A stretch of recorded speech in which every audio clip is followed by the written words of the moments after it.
지난 일주일 간격으로 지상무기 전시회인 DX코리아와 카덱스가 연이어 개최되었습니다. 2022년까지 DX코리아를 주최한 육군협회와 주관사였던 디펜스 엑스포가 서로 갈라서면서 두 개로 쪼개졌기 때문인데요. 킨텍스와 계령대 비상활주로로 공간적으로 분리됐을 뿐만 아니라 육군 예비역 그룹도 육군협회와 비육군협회로 분리되었고, 언론 역시 카덱스를 옹호하는 쪽과 DX코리아를 옹호하는 쪽으로 갈라졌으며, 행사의 주체인 방산업체 역시 카덱스냐 DX코리아를 놓고 선택을 강요받았었죠.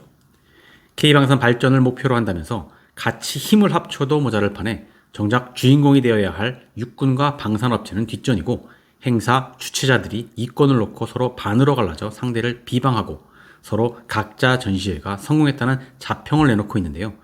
오늘은 두 개의 지상무기 전시회를 비교해 보겠습니다. 우선 규모만 놓고 보면 카덱스가 더 성공적이긴 합니다.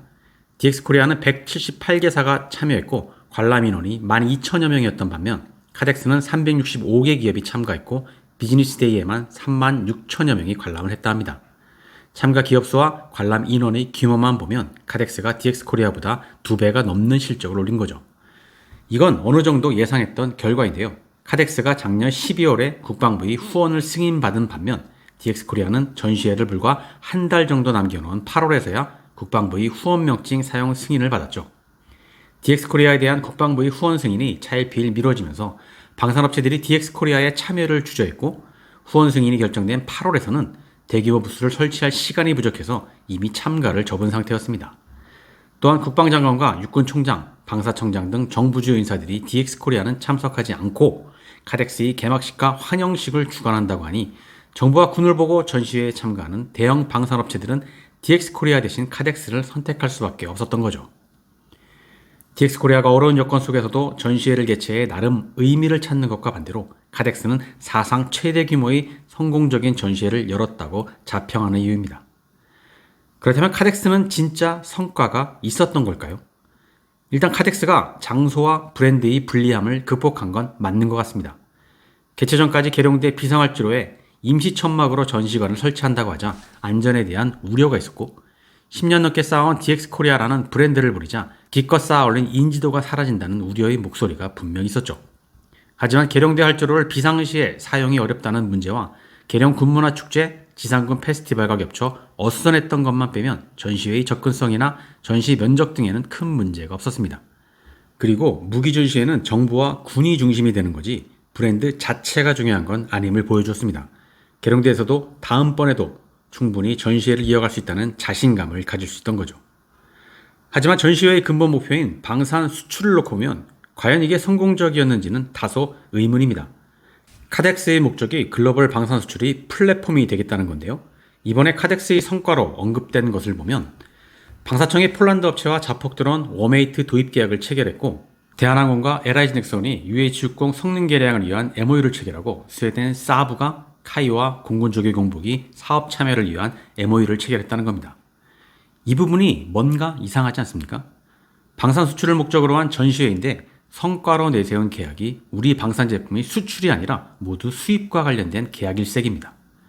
육군의 폴란드산 자폭 드론 수입 계약, 주요 구성품을 수입하는 UH-60 성능 개량에 대한 국내 업체 간의 MOU, 수차례 입찰이 부산된 외국산 조기경보기 수주를 위해 해외 업체와의 MOU 등 해외 업체가 셀러가 되고 국내 업체가 바이어가 되었습니다.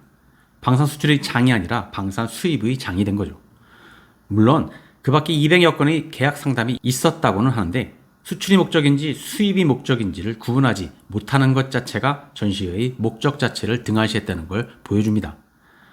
방산업체 직원들에게 물어보면 이게 더 여실히 드러나는 게, 전시회 기간 중 개천절이 끼어 있었죠.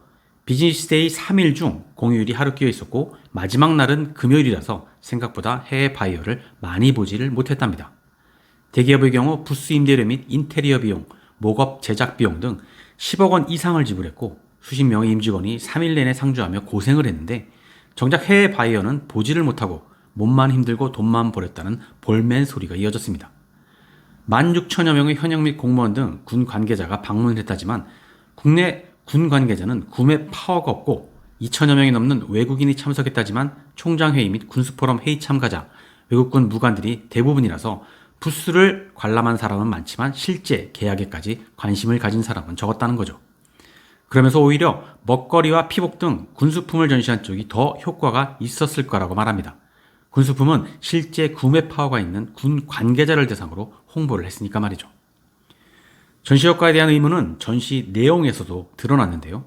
전시회의 반절이 실물이 아닌 목업으로 구성되어 있었습니다. 카탈로그보다는 실물을 봐야 현실감이 있는 건데 전시회에서 기껏 보여주는 게 실물의 축소 모형인 목업들이었습니다. 게다가 일부 목업은 아직 개발도 하지 않은 개념 단계의 무기들이 모형으로 전시되어 있었죠. 방산업체들이 해외 방산 전시회에 참석할 때는 실물 무기 체계를 현지에서 선보이는 것과는 상당히 다르죠. 해외 바이어가 목업 수준의 모형을 보러 전시회에 참석한 게 아닐 텐데 말이죠. 무엇보다 DX코리아에 수차례 참석한 국내외 인사들이 말을 들어보면 화력 시범이 없어진 걸 제일 아쉬워했습니다. 사진보다는 실물이고 정적인 실물보다는 동적인 화력 시범을 통해 국산 장비 우월성을 확실히 어필할 수가 있는 건데 그게 빠지다 보니 볼거리가 그다지 없었다는 거죠. 결론적으로 카덱스가 DX코리아와 분리는 되었어도 참가업체와 관람객 유치 효과는 성공적이라고 자평할 수는 있지만 전시회의 본질 목적인 방산 수출 효과는 미지수입니다. 이번 전시회를 마치고 DX코리아는 통합전시회를 추진하겠다는 메시지를 내놓았고 카덱스는 올해 성공했기 때문에 2026년에도 계룡대에서 단독으로 개최한다고 했는데 2026년에도 올해와 같이 성공할는지는 장담할 수가 없습니다. 올해 카덱스의 성공 요인은 국방부 등 정부기관의 일방적 후원 때문이었는데 2026년에 DX코리아가 국방부의 조기 후원 승인을 받고 사전 준비 시간이 충분하다면 올해와는 양상이 다를 겁니다. 10여 년에 걸친 경험과 지리적 이점을 놓고 DX코리아 역시 재반등할 저력이 충분하기 때문이죠. 그래서 전시회가 2년 뒤에도 지금처럼 갈라져 각자 도생한다면 그때 가서도 논란은 다시 한번 생길 겁니다. 2년 뒤에 합쳐질지 각자 할지 아니면 아예 다 없어질지는 모르지만 분명한 건 전시회면 전시회답게 운영되어야 한다는 거죠.